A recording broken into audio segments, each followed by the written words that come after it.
Notre première nouvelle nous emmène à Kyoto où un artiste français autoproclamé, puisque pour l'instant rien ne permet de dire qu'il en est un, a été arrêté le 22 août pour avoir laissé sa trace sur un des murs du musée international du manga à Kyoto. C'est une destination plutôt très très populaire auprès des occidentaux qui vont visiter le pays, et c'est avec raison parce que c'est un endroit plutôt agréable. Donc il y a énormément de succès, qui est énormément visité pendant les périodes de vacances et les périodes d'afflux de touristes. Et il se trouve que dans ce musée international du manga de Kyoto, eh bien, force mangakas sont allés dessiner sur les murs. Vous avez des dessins, alors j'ai noté quelques-uns, Chiba Tetsuya, il y a Saito Takao, enfin il y a pas mal de gens qui sont venus, qui ont dessiné, qui ont laissé leur empreinte, qui ont signé, qui ont fait un petit dessin, qui ont commencé à décorer tout un mur.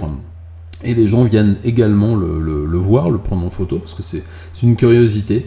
Et il se trouve que il est sur le mur entre le café, un des accès, enfin peu importe. Et il se trouve que bien ce petit monsieur, ce touriste français qui se prétend, alors j'ai lu 2-3 articles, ils ne sont pas tout à fait concordants, mais qui tendent à peu près à dire la même chose, qui a affirmé lorsqu'il s'est fait arrêter qu'il était lui-même un artiste de manga mais français qui venait ici juste donc il a dessiné par-dessus et puis il a fait des petits graffitis par-dessus, en gros il a saccagé, il a salopé, il a cochonné le mur. Il s'est fait arrêter, bien entendu. Donc il faut dire qu'il y a plus d'une centaine de dessins, c'est vraiment comme une fresque en fait qui se continue, et il a fait un gros truc crado par-dessus. Bon voilà. Il a été arrêté, bien entendu, heureusement, parce que c'est un scandale tout simplement. Bien il a été confronté au directeur du musée. Il semblerait-il que cet homme de 41 ans, j'allais dire un jeune homme, cet homme de 41 ans n'en est pas à son coup d'essai. Il a déjà essayé de rentrer sans invitation dans un vernissage d'exposition d'une maison d'édition de manga, je sais plus si c'est Kodansha ou Kadokawa. Il avait aussi essayé de rentrer en contact avec des artistes sans leur autorisation et de façon plutôt cavalière. Toujours est-il qu'il a été placé en garde à vue et il risque de revenir, 41 ans, il risque de revenir sans tarder pour plaider sa cause devant le tribunal, parce que le musée a porté plainte et l'assureur a porté plainte parce que c'est une œuvre qui est assurée, c'est une véritable œuvre d'art, elle est considérée comme telle à juste raison. Et donc pour avoir dessiné sans autorisation, pour avoir dessiné sur d'anciens dessins et des belles illustrations qui sont déjà connues de tous, qui figurent d'ailleurs dans un livre qui est consacré à cette fresque, bien il risque assez cher, donc il se rappellera longtemps de ses vacances au Japon, qui risquent même d'être les dernières, puisque ce monsieur qui se voyait et qui se rêvait mangaka ou au moins artiste reconnu, va être interdit de séjour une fois sa peine exécutée. Affaire classée.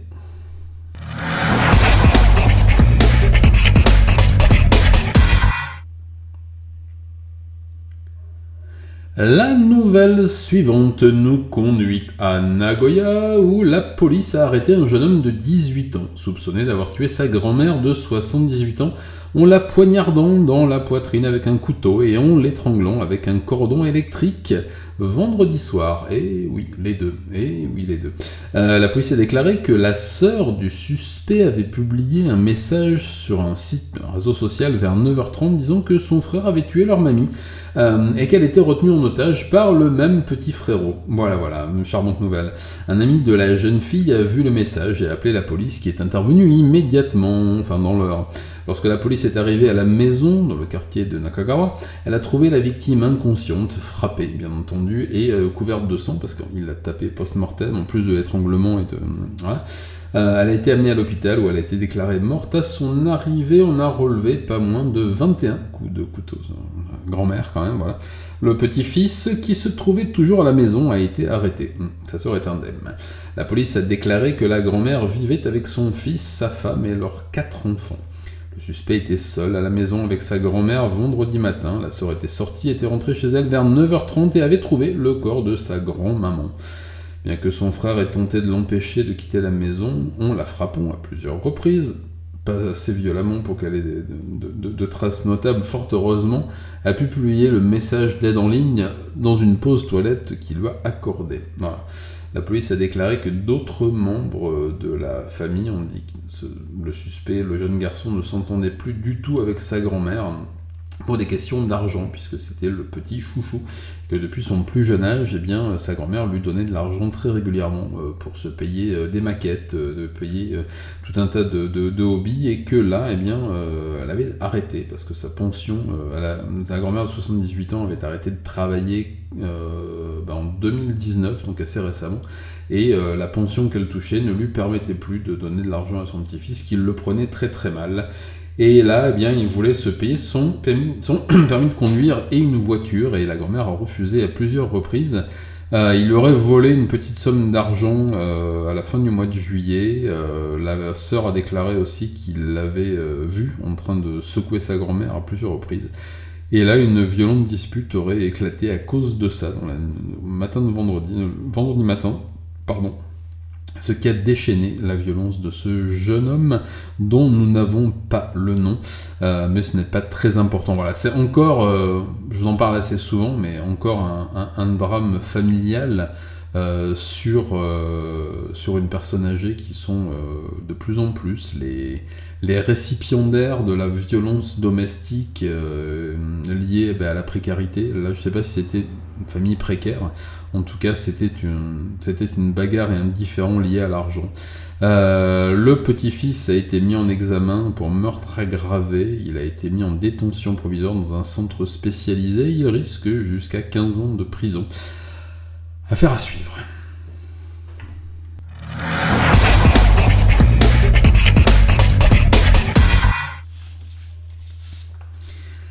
Alors, l'actualité suivante est une actualité nationale, mais qui touche plus particulièrement les préfectures de Kanagawa et Hyogo. C'est un petit peu compliqué, donc je vais vous demander votre attention. J'ai écrit la news, comme ça me permettra de ne pas me répandre, et peut-être de calmer les angoisses de vous qui m'écrivez régulièrement que je fais beaucoup de parce qu'effectivement, il m'arrive souvent d'imprimer les news dans une autre langue, et de devoir les traduire en direct, ce qui, je vous l'accorde, n'est pas très bien. Cette nouvelle concerne les résidents étrangers qui travaillent au Japon, pour certains depuis des années, et qui demandent au gouvernement japonais de supprimer l'exigence de nationalité pour les fonctionnaires. Voilà. Pourquoi je vous en parle ? Parce que vous avez remarqué que depuis quelques mois, je vous parle régulièrement de l'avancée des droits civiques et des droits en général pour les étrangers résidents, donc pas ceux qui ont pris la nationalité, mais ceux qui sont vraiment résidents permanents ou pour un temps, ou pour peu importe. Donc le 23 août, des groupes de citoyens et de résidents étrangers des préfectures de Kanagawa et Hyogo ont mené des négociations directes avec des responsables du ministère du gouvernement central de la Diète, donc du gouvernement des assemblées, exigeant la suppression complète de l'exigence de nationalité japonaise pour les fonctionnaires. D'ailleurs, pourquoi c'est important ? Des enseignants de nationalité étrangère ont également participé à la réunion et se sont plaints de la discrimination dont ils faisaient l'objet auprès des fonctionnaires du ministère de l'Intérieur et des Communications, du ministère de l'Éducation, de la Culture, des Sports, des Sciences, de la Technologie et du ministère des Affaires étrangères. Voilà. Bien que la clause de nationalité ait été abolie en 1991 pour l'embauche des ressortissants étrangers comme enseignants dans les écoles publiques, beaucoup d'entre eux ne sont plus que des professeurs à temps plein qui ne sont pas autorisés à occuper des postes de direction. Voilà, ce qui est important, et ni de chercheurs. De plus, de nombreuses administrations locales n'autorisent pas les ressortissants étrangers à passer des examens d'embauche, et même dans les municipalités où ils peuvent être embauchés comme fonctionnaires, ils ne sont pas autorisés à travailler ou que dans certains domaines. Le Comité des Nations Unies, les Nations Unies donc, pour l'élimination des discriminations raciales à travers le monde, a émis un avis de correction de niveau 2, donc très important, au gouvernement japonais, déjà en 2018, en réponse à cette situation. Voilà. Une femme de 54 ans, de nationalité américaine, travaille comme chargée de cours à temps plein et professeur principal dans un lycée à temps partiel de Yokohama. gérée par la municipalité, et elle a révélé au Mainichi-Shimbun que bien que le personnel de direction lui a demandé si elle souhaitait enseigner à des élèves ayant des besoins spéciaux, elle a refusé l'offre en déclarant « Je veux vraiment le faire, mais la question de la clause de nationalité m'empêche d'assumer un rôle de direction et de rester motivée. Cela affecterait également mes élèves. » Elle s'est plainte auprès des responsables du gouvernement en déclarant « Je suis systématiquement discriminée et je me demande constamment que faire. » Un représentant du ministère de l'Éducation a répondu, je cite, « Les nominations et les traitements sont gérés de manière appropriée sous l'autorité et la responsabilité des conseils d'éducation. Les choses ne changeront pas. » Voilà, donc c'est une situation qui est très compliquée. Qui est très compliquée parce que, comme le dit cette nouvelle, eh bien, vous pouvez effectivement travailler comme professeur lorsque vous êtes résident étranger au Japon, si vous avez un visa de travail ou un visa permanent, visa d'époux, n'importe quoi, mais vous ne pourrez pas occuper de postes importants au sein d'une université, d'une école, d'un lycée, etc. Pas de poste de chercheur, pas avoir de chaire, notamment vous pourrez être à temps partiel, assistant, etc. Et ça crée énormément de problèmes parce que, bien, vous savez qu'on a des problèmes, il y a beaucoup de problèmes de recrutement au Japon dans tous les secteurs, notamment celui de l'enseignement. Et l'apport des enseignants étrangers est quand même assez important dans le milieu universitaire et même des lycées, parce que la dernière fois que je suis allé dans le village natal de mes enfants, je me suis aperçu que dans le collège-lycée, il y avait 2 professeurs d'origine étrangère, un prof coréen et une jeune anglaise, voilà, qui est prof d'anglais, mais qui est vraiment professeur titulaire et tout, mais titulaire avec certaines restrictions. Et c'est justement ces restrictions que les comités de résidents étrangers au Japon voudraient faire sauter parce que c'est devenu totalement obsolète. Il n'y a aucune raison qu'un résident étranger qui n'a pas la nationalité, qui n'est pas japonais de souche, comme on dit, n'ait pas le droit d'enseigner dans une université publique, n'ait pas le droit d'avoir une chaire, n'ait pas le droit d'être titularisé, n'ait pas le droit d'avoir les mêmes droits qu'un japonais pour ce qui est de son travail d'enseignement. Le ministre a l'air de botter en touche. On va voir avec le changement de gouvernement dans les mois, enfin dans les semaines qui viennent, si les choses changent. Affaire à suivre.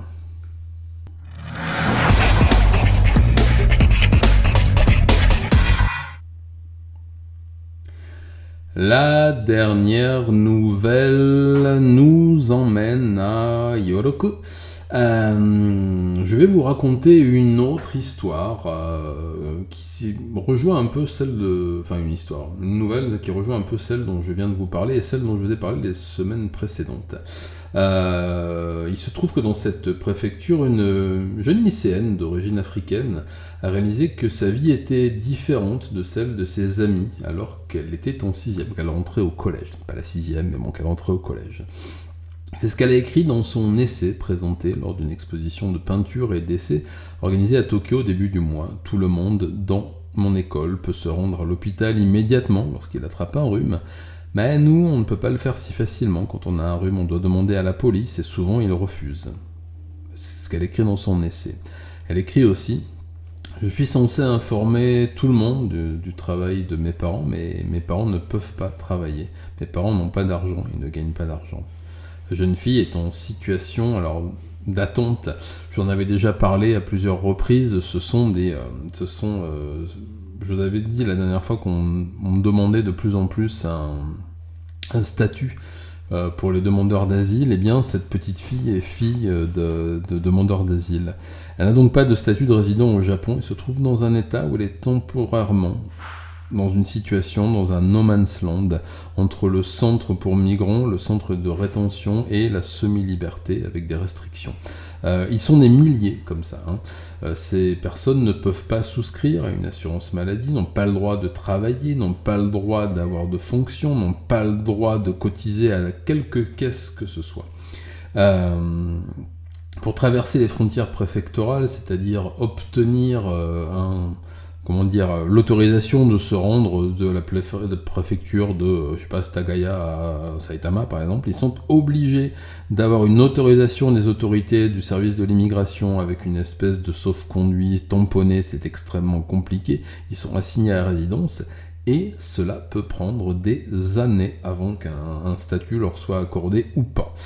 Là, je vous parle surtout aujourd'hui des mineurs et des jeunes enfants qui sont scolarisés, parce que quand ça dure 5 ou 6 ans, ça peut même durer plus, eh bien, il faut bien faire quelque chose pour ces enfants, donc les scolariser. Il faut savoir aussi, par exemple, que fin 2022, eh bien, 295 mineurs de moins de 15 ans, mineurs étrangers, ont fait l'objet d'une mesure d'expulsion, même avec leur statut de demandeur d'asile. Eh bien, lorsque les parents se sont vus déboutés de cette demande, les enfants qui étaient scolarisés pour certains depuis 4, 5, 6, 7 ans, 8 ans, ont été expulsés dans leur pays d'origine. Voilà, on nous parlait sur les 295 mineurs expulsés.